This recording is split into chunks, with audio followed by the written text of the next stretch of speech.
TJ Holmes acknowledges that during his darkest days, Amy Robach literally helped save my life. In the most recent Amy and TJ podcast episode, Holmes discussed how Robach was essential in assisting him in overcoming his mental health issues. September 2023 saw TJ Holmes join GMA3, which was a reason to celebrate.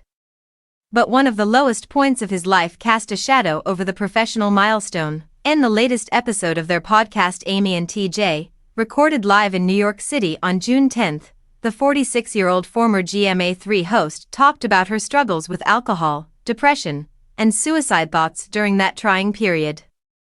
Holmes claimed that at one point, his mental state was so terrible that he ended up spending the nighttime hours sleeping on a bench on the street. "I had no idea how unfortunate I was," he remarked. "Because I didn't want to go home, I would wander the streets and go back and forth in the middle of the night. I have literally passed out on a bench on 14th Street in Manhattan, which is just west of Union Square. You had never seen a destitute man dressed so well as I did." Robach, who saw him the way nobody else was, introduced him to running, which helped him overcome his despair.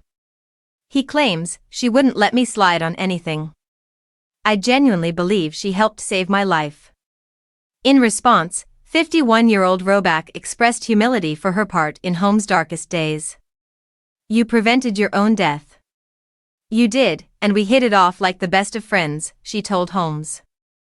"Although we were close friends, it was incredible to see you grow into the greatest version of yourself after we began co-anchoring that show.